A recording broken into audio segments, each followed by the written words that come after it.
In 1962, when the Italian Mafia controlled the narcotics trade flowing into Harlem like a poison river, and when the five families believed their power was absolute, a man named Vincent the Butcher Calabrese made a decision that would seal his fate in the most horrifying way imaginable. Vincent wasn't just another mob enforcer. He was a capo in the Genovese family, a man who had earned his nickname through methods so brutal that even hardened criminals whispered his name with fear. He controlled the docks, the protection rackets, and most importantly, he controlled the flow of heroin into black neighborhoods with the cold calculation of a businessman and the cruelty of a sadist. He thought his connections to Carlo Gambino made him untouchable. He thought the color line that divided New York's underworld was a shield that protected him from consequences. He thought that Harlem's people were just customers, addicts, and numbers on his profit sheets. He had no idea he was about to face the legend of Harlem himself. He had no idea that his appetite for cruelty would bring him face to face with Bumpy Johnson. And he had no idea that in exactly 72 hours, he would learn a lesson about justice so terrible, so complete, that it would become a ghost story told in hushed voices from Little Italy to the Bronx. This is the story of what happened when Vincent Calabrese crossed a line that should never be crossed, and why his fate became a warning that echoed through the underworld for generations. Vincent the Butcher Calabrese was a mountain of a man, 6'4", 260 pounds of muscle and malice. He wore custom suits from Milan, drove a black Cadillac with bulletproof windows, and never went anywhere without at least 4 armed men surrounding him like pilot fish around a shark. But it wasn't his size or his protection that made him dangerous. It was his cruelty. In the brutal hierarchy of the five families, where violence was currency and fear was respect, Vincent had built his reputation on methods that made even seasoned killers uncomfortable. He didn't just eliminate problems, he made examples. Public, grotesque examples that stayed in people's nightmares. When a numbers runner tried to skim from his operation, Vincent had the man's hands crushed in a dock press while his family watched. When a store owner refused to pay protection, Vincent burned the business down with the owner's beloved dog locked inside, forcing him to listen to the screams. When a rival tried to move product through his territory, Vincent didn't just kill him. He made the death last 3 days, then displayed the body as a warning. His philosophy was simple and vicious. Fear is better than respect. Dead men tell no tales, but broken men tell everybody. By 1962, Vincent controlled the entire heroin distribution network from Pleasant Avenue down through East Harlem. He had police captains on his payroll, judges in his pocket, and politicians who jumped when he called. At 42 years old, he had more power than men twice his age, and he believed nothing could touch him. His arrogance was fed by the structure of the underworld itself. The Italian Mafia and Harlem's black operators existed in separate spheres, occasionally doing business, but never truly overlapping. The Italians supplied the product. The black dealers distributed it in their communities. It was an arrangement built on mutual profit and mutual disrespect. Vincent saw the people of Harlem as nothing more than junkies and street dealers. Beneath him, beneath his family, beneath his concern, except as sources of revenue. He spoke about them like they were livestock, referring to Harlem as the farm and its people as the crop. His crew laughed at his jokes. His bosses counted their money and looked the other way. And Vincent grew bolder, crueler, more convinced that the color line was an invisible wall that protected him from any consequences for his actions in black neighborhoods. What Vincent didn't understand, what he couldn't understand from his throne of privilege and power, was that Harlem had its own royalty, its own code, its own system of justice that operated outside the rules he knew.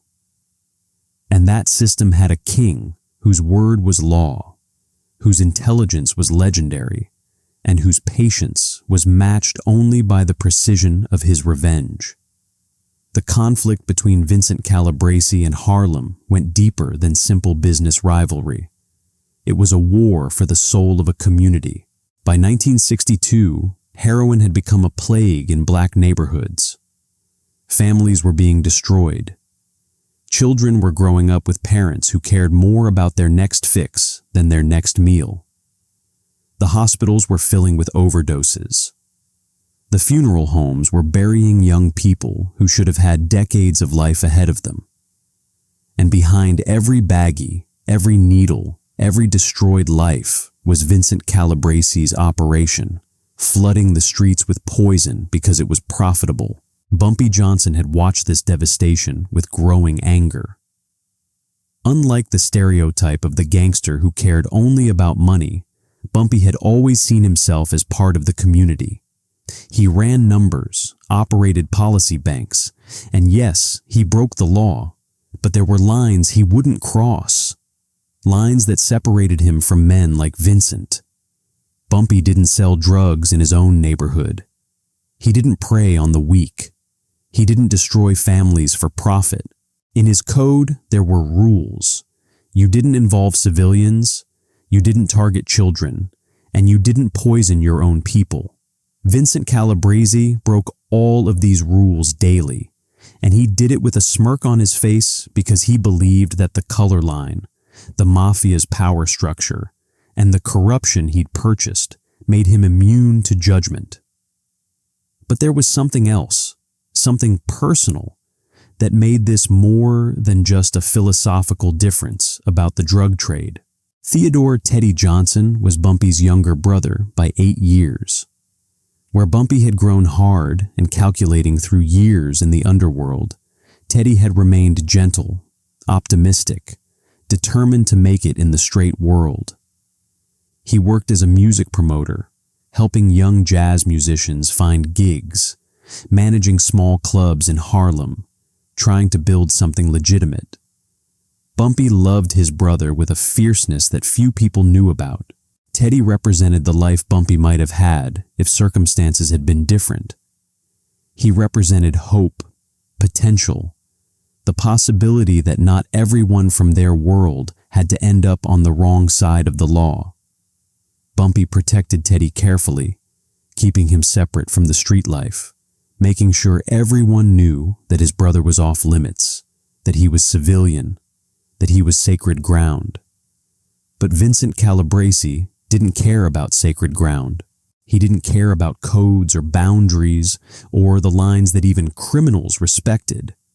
And when Teddy Johnson stumbled into something he wasn't supposed to see, Vincent made a choice that would transform him from a brutal mob enforcer into a cautionary tale of what happens when you violate the wrong man's family.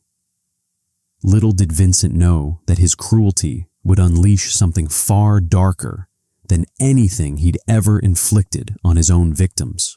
Tell them that when I'm done, every Italian mob boss from here to Chicago is going to know that there are lines you don't cross.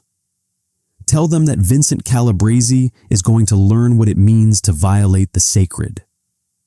He paused at the door, turning back with eyes that held no mercy, no forgiveness, no humanity, only the cold, calculating precision of a master strategist who had just declared war. And Marcus, make sure someone photographs Teddy before the funeral. Teddy Johnson was closing up the Rhythm Room, a small jazz club on 125th Street, where he'd just hosted a successful set by a young trumpet player everyone said was going to be the next Miles Davis. He was counting the night's receipts, humming along to the melody still playing in his head, thinking about how he'd finally managed to book a full weekend of shows. He was just turning off the lights when he heard voices in the alley behind the club. Normally, Teddy would have ignored it, Alleys in Harlem at midnight weren't places where innocent conversations happened. But one of the voices was pleading, desperate, and something in Teddy's gentle nature made him crack open the back door to look. What he saw would cost him his life. Vincent Calabrese was there with 3 of his men, standing over a young black man, couldn't have been more than 19 years old, who was on his knees in the rain, hands tied behind his back, blood already streaming from his nose and mouth. "Please, Mr. Calabrese," the kid was begging. "I can get you the money. Just give me 1 more week. My sister's sick, and I had to—" Vincent cut him off with a kick to the ribs that echoed off the brick walls. "You think I give a damn about your sister? You think your excuses mean anything to me?" Teddy's hand was on his brother's business card in his pocket. Bumpy had made him promise to call if he ever saw anything dangerous, anything that looked like trouble.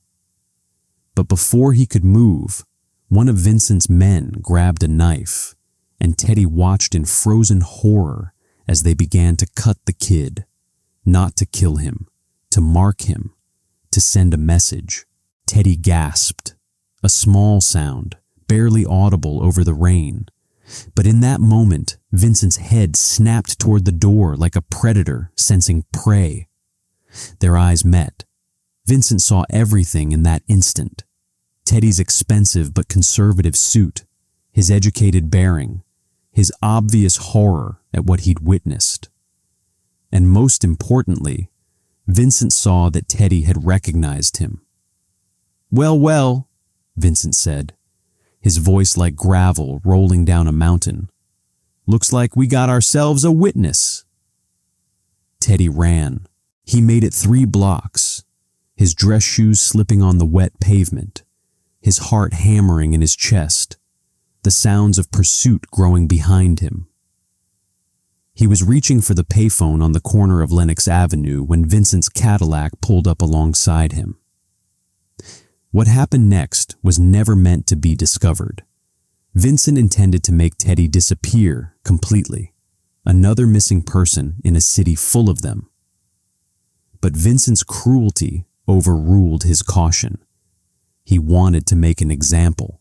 He wanted to send a message that even in Harlem, even in the heart of black territory, his power was absolute. What Vincent didn't know, what he couldn't have known because Teddy kept his family connections private, going by his middle name professionally, was that he had just grabbed the most protected man in Harlem. He had just kidnapped Bumpy Johnson's baby brother, and for that, Vincent Calabrese would pay a price that would haunt the nightmares of every made man from Manhattan to Philadelphia. Bumpy Johnson was playing chess at the Lenox Lounge when Marcus, one of his most trusted associates, burst through the door with a look that made every man in the place reach for their weapons. "Bumpy," Marcus said, his voice shaking. "It's Teddy." The room went silent. Everyone there knew about Bumpy's brother, knew he was off limits, knew that Bumpy's love for Teddy was the one soft spot in an otherwise impenetrable armor. Bumpy set down the chess piece he'd been holding, a black knight positioned for a killing move, and looked up with eyes that had gone completely cold. "Tell me." Marcus explained what they'd pieced together. Teddy had left the rhythm room around midnight, but never made it home. His wife had called Bumpy's place at 2 a.m, frantic. By dawn, Bumpy's network had found witnesses who'd seen the chase, seen the Cadillac, seen Vincent Calabrese's distinctive face in the streetlight. And then they'd found the message. Teddy's body had been discovered at sunrise, dumped in an abandoned warehouse on the East River waterfront, right on the border between Harlem and Little Italy, a deliberate territorial statement. But it wasn't just murder. Vincent had done something so unspeakable, so grotesque, that even the hardened street soldiers who found Teddy had vomited at the sight. Vincent had skinned him, not all of him. That would have been too quick, too merciful. just his face and hands, the parts that made Teddy recognizable, the parts that made him human. It was a signature move, the butcher's calling card, a way of saying, I can make you disappear. I can take away your very identity. Marcus finished the report, his voice barely a whisper. Bumpy. They left a note pinned to his chest. It says, this is what happens to witnesses. Tell Harlem who runs this city. The silence that followed was absolute. Even the bartender had stopped moving, frozen with a glass in his hand, afraid that any sound might shatter whatever terrible restraint was keeping Bumpy Johnson from erupting into violence. But Bumpy didn't erupt. He didn't shout, didn't overturn tables, didn't reach for the gun everyone knew he carried. Instead, he sat perfectly still for a full minute, his eyes distant, his breathing so controlled it seemed like he wasn't breathing at all. When he finally spoke, his voice was quiet, almost gentle, and everyone in the room felt their blood run cold because they knew that tone. They'd heard it before, right before Bumpy had done things that became legends. Marcus, Bumpy said softly, I need you to find out everything about Vincent Calabresi, where he eats, where he sleeps, who he loves, what he fears. I want to know what he did every day for the last month. I want to know his routine, down to the minute. Yes, Bumpy. And I need you to send a message to Stephanie St. Clair, Casper Holstein, and Frank Lucas.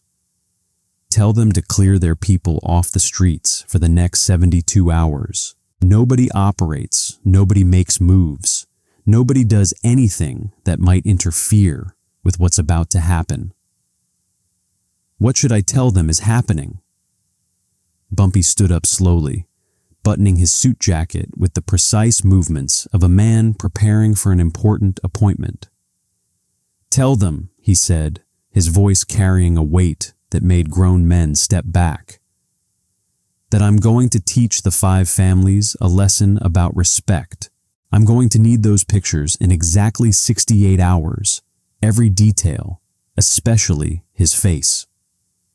Then, Bumpy Johnson walked out into the October night, and Harlem held its breath, knowing that a storm was coming, a storm that would be remembered for generations. Vincent Calabresi celebrated that night. He gathered his crew at Rouse, the exclusive Italian restaurant in East Harlem, where the powerful went to be seen and the connected went to do business. He ordered champagne, the expensive French kind that cost more per bottle than most Harlem families earned in a month. To sending messages, Vincent toasted, raising his glass while his men laughed and drank. Let every nigger in Harlem know who runs this city. Let them know that their jazz clubs and their numbers rackets and their street corner respect mean nothing when real power shows up. His capo, Tommy DeLuca, had some concerns. Vincent, you know who that was, right?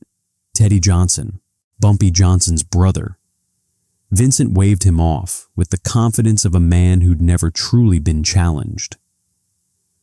I know exactly who it was. That's the point, Tommy. Bumpy Johnson thinks he's some kind of king up there in Harlem. I just showed him that his crown don't mean shit south of 125th Street.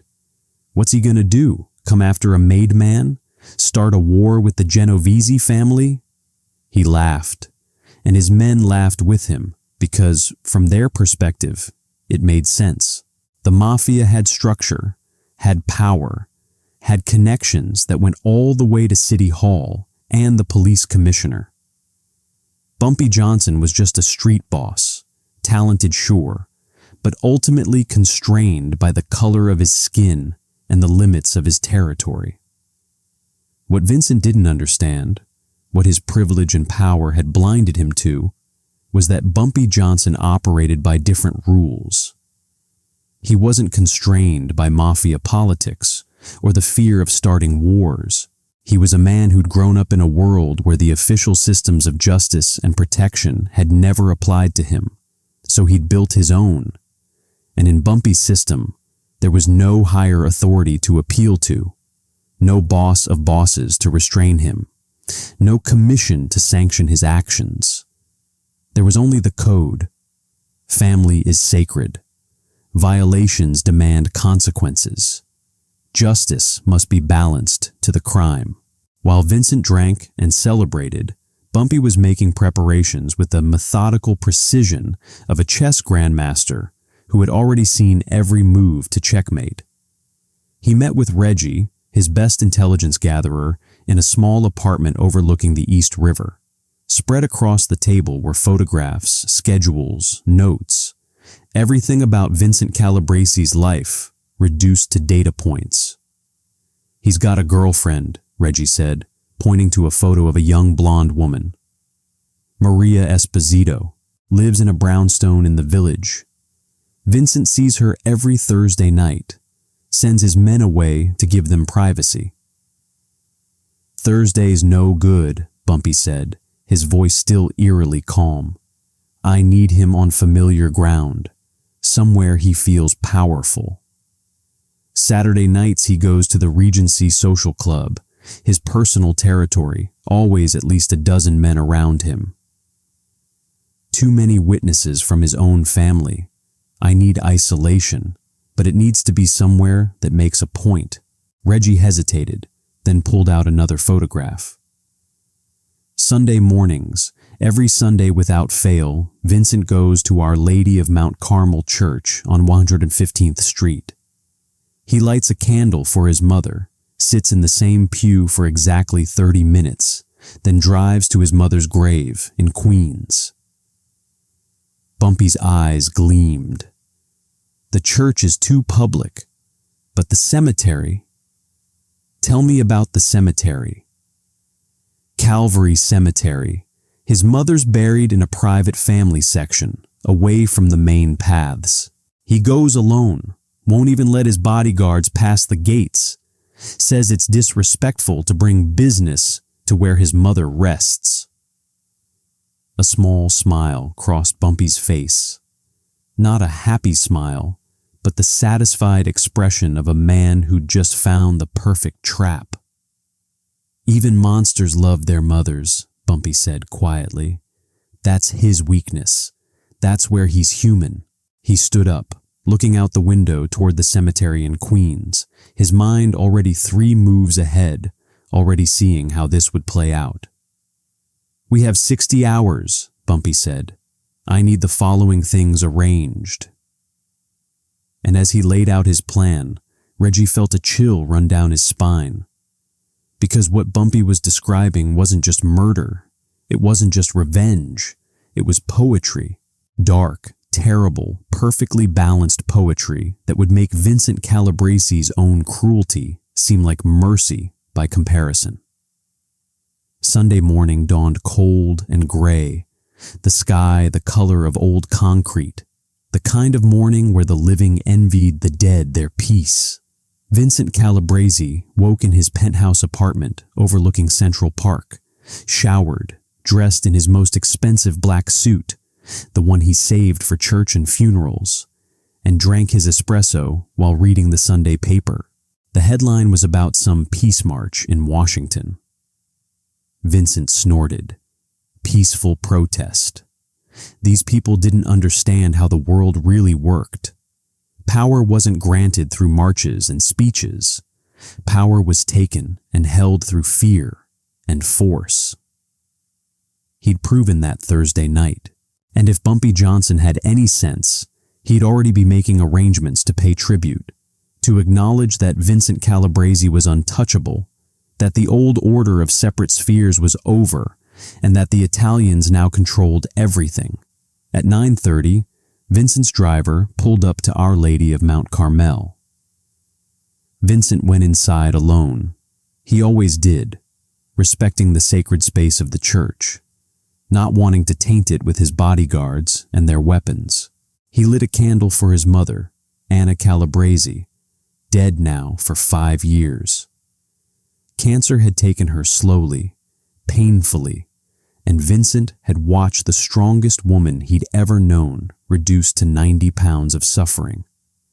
In his own twisted way, he believed that every terrible thing he'd done since her death was honoring her memory, making sure the family name inspired fear, making sure no one could ever hurt them again. "Ma," he whispered to the flickering candle, "I'm doing what you always said.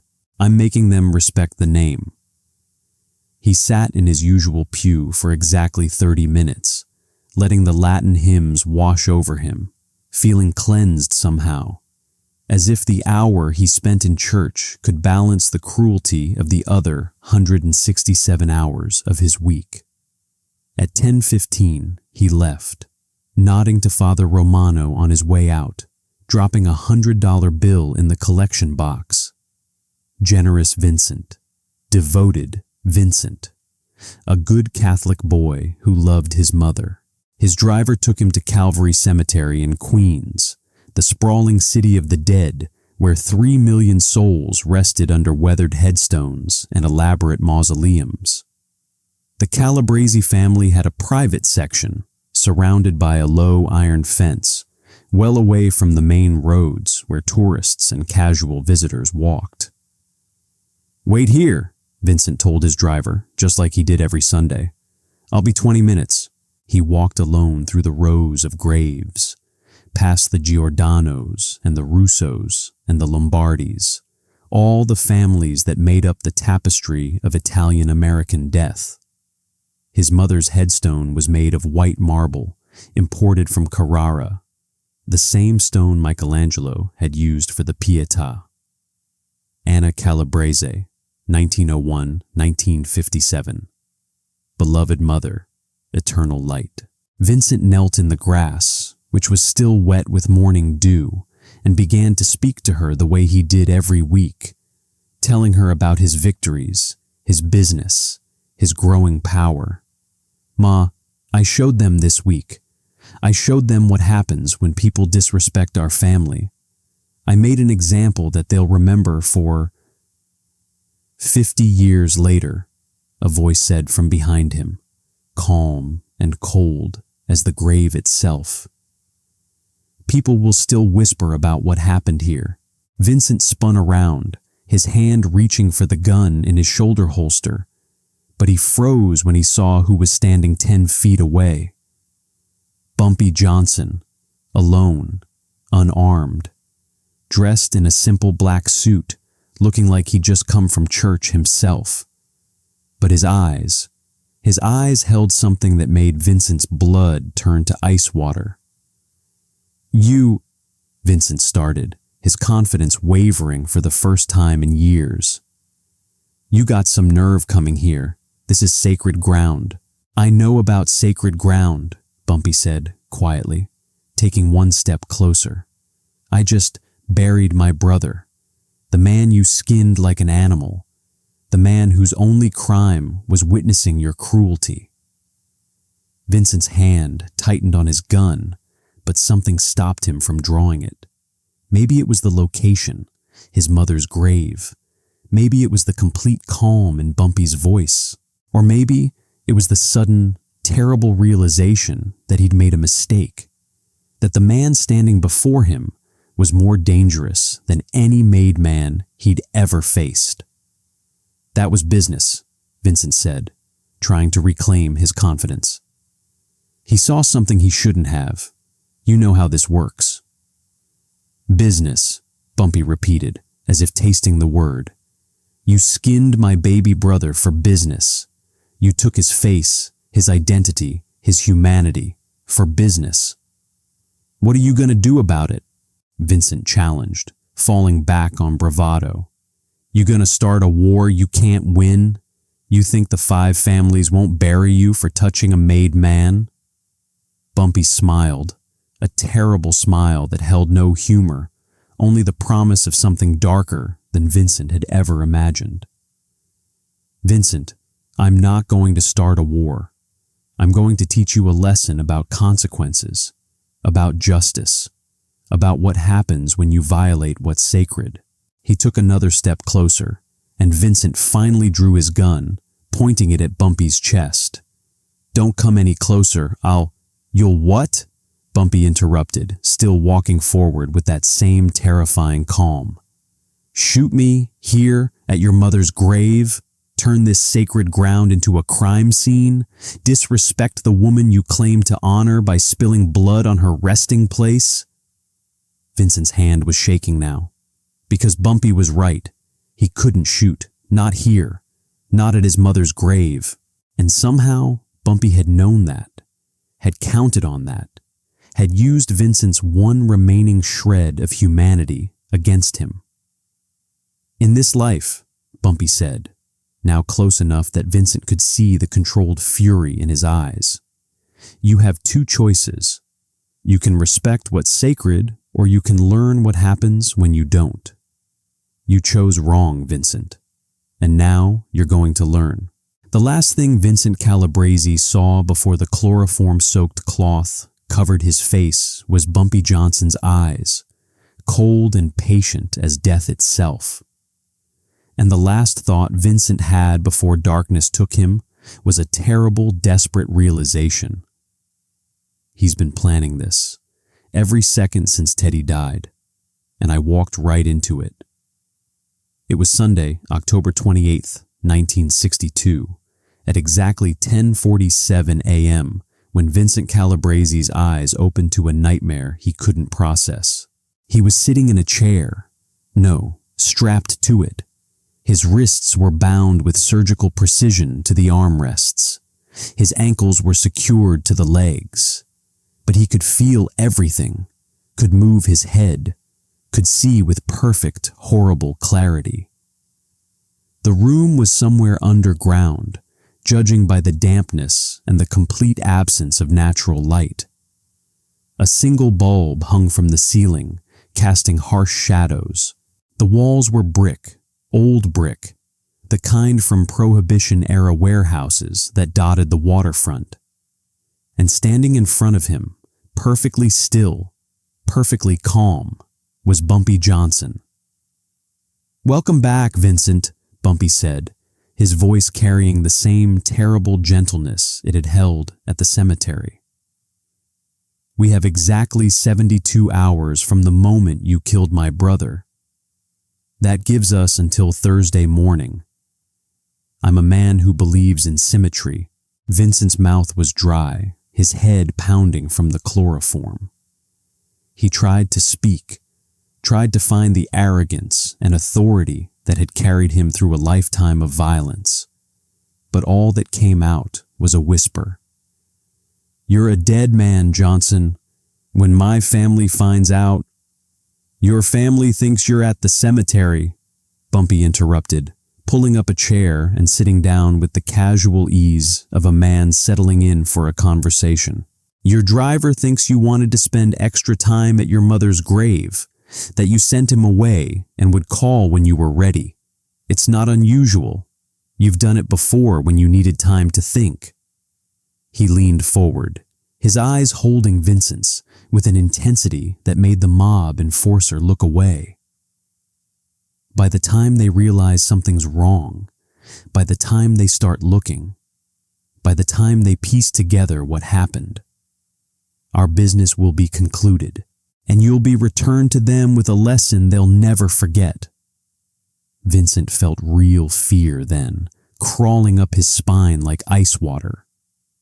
This wasn't some street thug who'd act on emotion, who'd beat him or shoot him in a rage. This was something calculated, methodical, terrifying in its precision. What are you going to do?" Bumpy stood up, walking to a table that Vincent hadn't noticed before.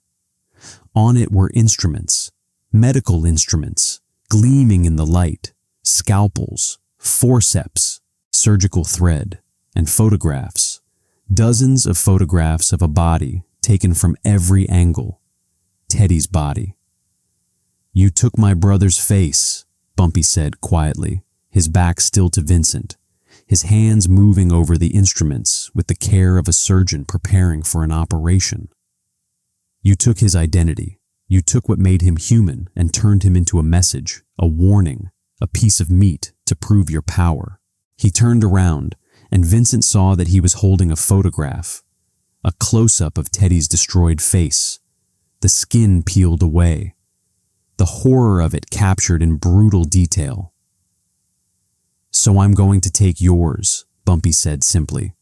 "Not to kill you, death would be too quick, too merciful. But to teach you what it feels like, to make you understand the terror my brother felt, to make you a message, a warning, a testament to what happens when you violate what's sacred." Vincent's eyes went wide, his breath coming in short gasps. No, you can't. I'm a made man. You can't." "I can," Bumpy said, setting down the photograph and picking up a scalpel. "And I will. Because Vincent, you were right about one thing. This is about sending a message. But the message isn't for Harlem. It's for the 5 families. It's for every wise guy from here to Chicago who thinks that the color line protects them from consequences. It's a message that says there are laws older than the commission, codes deeper than omerta, and justice more absolute than anything your bosses can imagine." He moved closer, and Vincent began to scream, thrashing against his bonds, but they held firm. Bumpy had planned every detail. "What happened next took exactly 72 hours, Bumpy said, his voice cutting through Vincent's screams like a knife through silk. "I'm going to tell you something once, Vincent, so listen carefully. Every scream you make, every moment of agony you feel, every second of terror that runs through your veins, remember that my brother felt this too. Remember that he was innocent. Remember that you chose this." The scalpel caught the light, and Vincent Calabresi began to learn the true meaning of fear. The first 24 hours were the worst, not because of the pain, though that was unimaginable, but because Vincent remained conscious through all of it. Bumpy had enlisted the help of Dr. Marcus Webb, a Negro surgeon who'd been denied positions at white hospitals despite his extraordinary skill. Webb had his own reasons for helping. His daughter had died from an overdose of Vincent's heroin 2 years prior. His hands didn't shake once. "We're not going to kill him," Bumpy had explained. "We're going to do to him exactly what he did to Teddy. Every cut, every removal, every moment of violation. But he's going to survive it. He's going to live with it. And every time he looks in a mirror, he's going to remember." Dr. Webb had nodded, understanding the terrible poetry of it. They began with Vincent's hands, just as Vincent had begun with Teddy. The skin was removed in careful sections, peeled back with surgical precision, while Vincent screamed himself hoarse. "Doctor." Webb worked with the clinical detachment of a medical professional, ensuring that nerves were exposed but major blood vessels remained intact, that the pain would be maximum, but the subject would survive. "Please," Vincent begged, his voice breaking. "Please, I'll give you anything. Money, territory, connections. Please stop." Bumpy sat in his chair, unmoved, watching with eyes that held no mercy. "Did my brother beg?" he asked quietly. "Did he plead for his life? Did you show him any mercy when he asked?" Vincent couldn't answer, couldn't speak through his screams. "The answer is yes," Bumpy continued. "He did beg. Marcus found witnesses who heard him in that warehouse. He begged you to spare him, told you he had a wife and a daughter, told you he wouldn't say anything to anyone. And you laughed.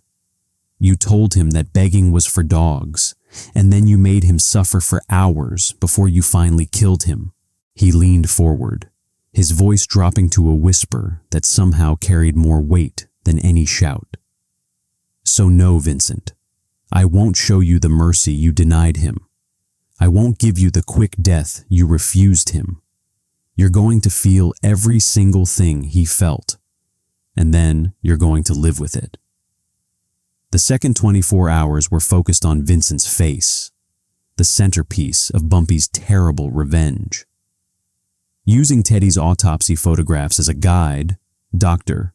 Webb began to remove Vincent's skin in the exact same pattern, the exact same sections, with the exact same methods. Vincent's screams had turned to whimpers, his voice destroyed, his mind beginning to fracture from the sustained agony. But Bumpy had Webb administer stimulants to keep him conscious, to make sure he experienced every moment. "Why?" Vincent finally gasped, his ruined face a mask of exposed muscle and tissue. "Why not just kill me?" Bumpy stood up for the first time in hours, walking over to where Vincent was strapped to the chair.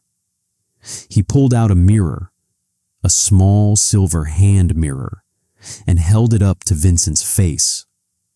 Vincent's remaining eye went wide with horror at what he saw. His own face peeled away, destroyed, transformed into the very nightmare he'd created for Teddy Johnson. "Because death is easy," Bumpy said softly. "Death is escape.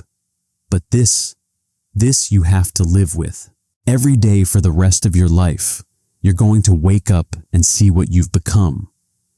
You're going to see the monster you always were, just now it's on the outside instead of the inside." He put the mirror down and returned to his chair. "And because I want you to deliver my message in person, I want you to walk back into your social clubs and your restaurants and your family meetings looking like this. I want every made man who sees you to understand what happens when you cross certain lines. I want your face to be a warning that even the 5 families can't protect you from consequences." The final 24 hours were spent in surgical repair, not to restore Vincent, but to ensure he'd survive. Dr. Webb cleaned the wounds, applied antiseptics, wrapped the exposed areas in specialized bandages that would allow the tissue to heal without infection, but would leave the scars visible, permanent, impossible to hide. During this time, Bumpy worked on the final element of his revenge, the element that would transform this from mere torture into legend. He had his men prepare Teddy's body for a second funeral, this one private, attended only by family. But before the burial, Bumpy had the mortician make a detailed plaster cast of Teddy's face. The face as it had been before Vincent's cruelty, preserved in death with peaceful dignity. That cast was carefully painted, treated with preservatives, fitted with straps and padding. It looked exactly like Teddy, every feature, every line captured in perfect detail. It was a death mask in the truest sense. But Bumpy intended it to serve as something else entirely. On Thursday morning, exactly 72 hours after Vincent had been taken, Bumpy stood before the broken mob enforcer one last time. "You took my brother's face," Bumpy said, holding up the death mask. "So now you're going to wear it." Vincent's eye widened in horror as he realized what Bumpy intended. "No, please, not that." But Bumpy was already securing the mask over Vincent's bandaged, destroyed features. The straps were designed to be permanent, requiring specialized tools to remove.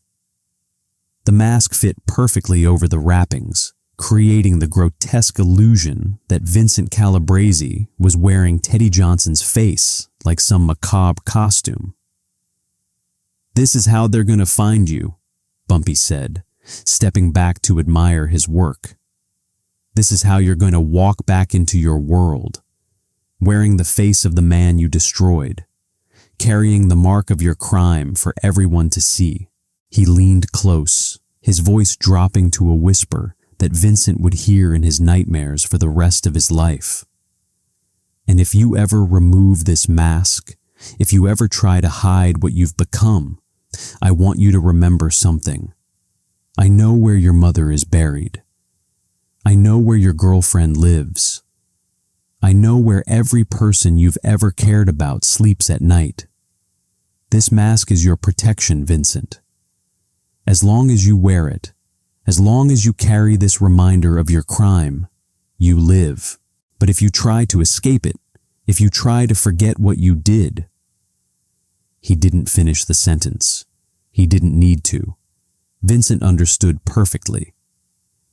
They found Vincent Calabrese at dawn on Thursday morning, October 31st. Halloween, which would later seem like cosmic irony to everyone who heard the story. He was sitting on the steps of the Regency Social Club, his personal headquarters, looking like a vision from hell itself.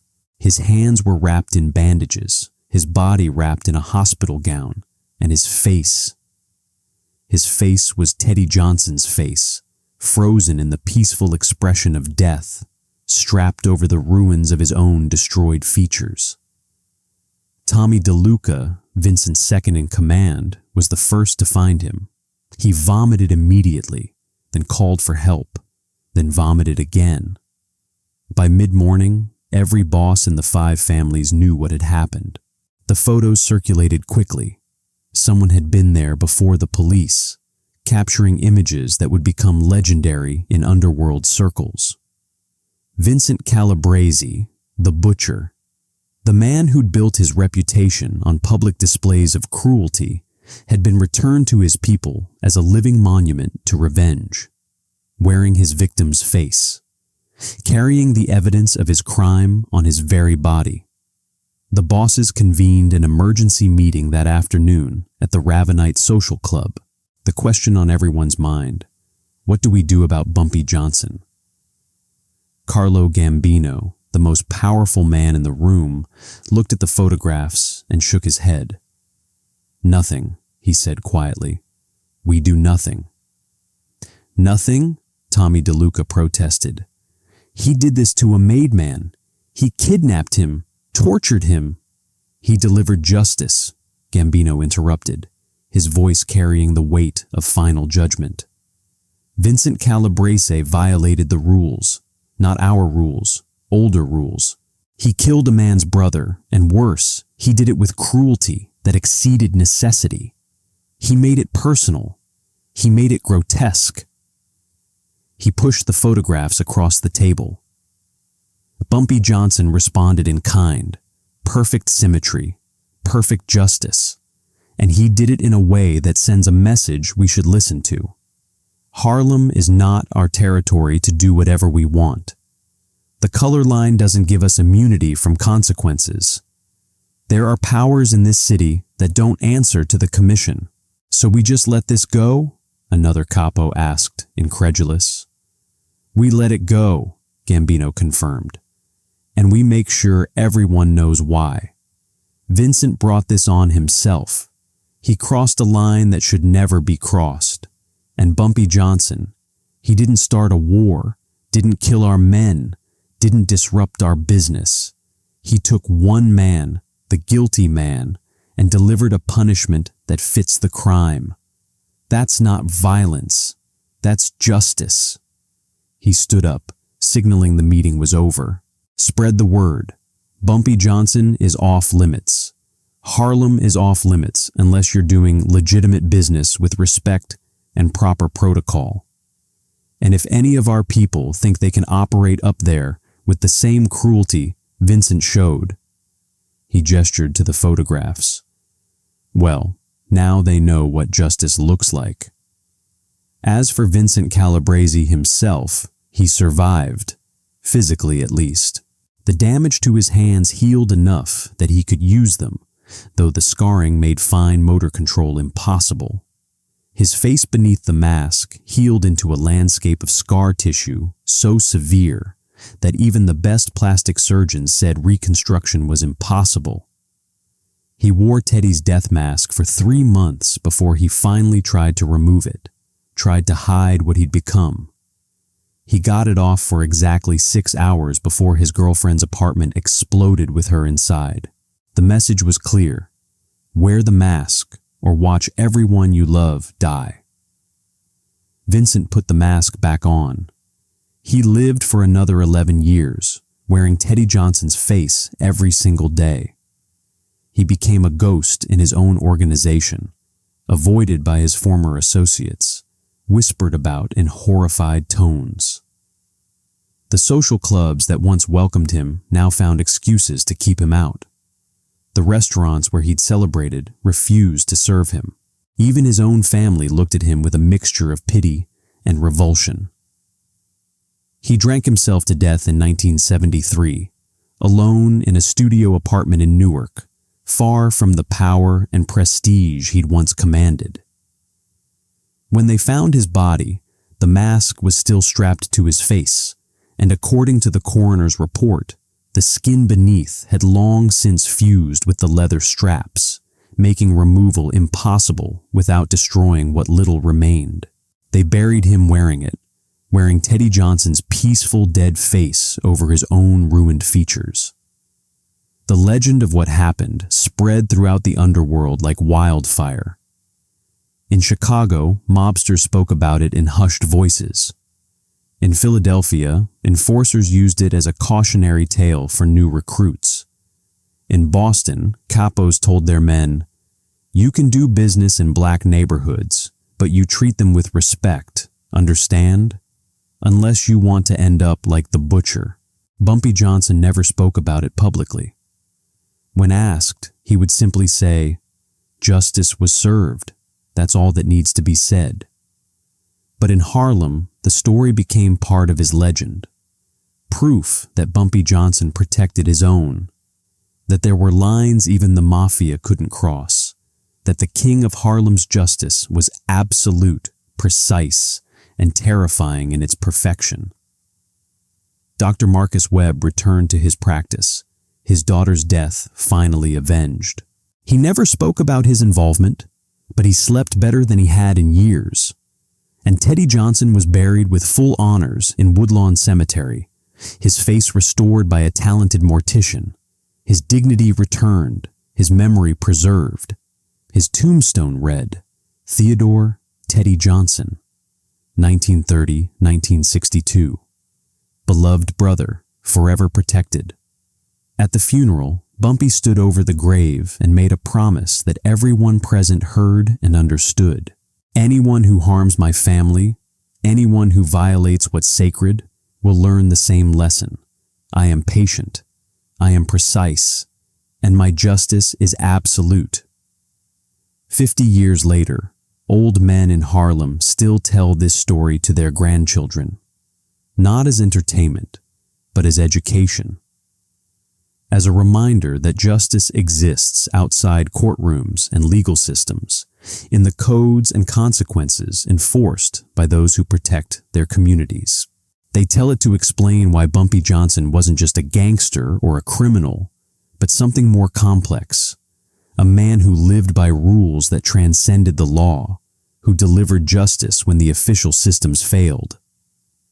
They tell it to remember Teddy Johnson, an innocent man who died for witnessing evil, whose memory was honored through his brother's terrible, precise revenge.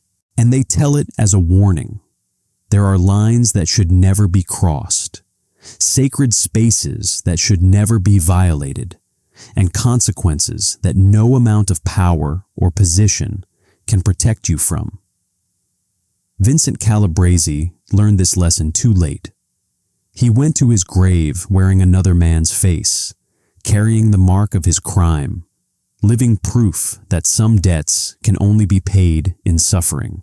Bumpy Johnson lived another 6 years after that Halloween morning in 1962, continuing to run Harlem with the same combination of intelligence, strategy, and absolute authority. He never committed another act of revenge even close to what he did to Vincent. He never needed to. The legend of the butcher's fate did the work for him.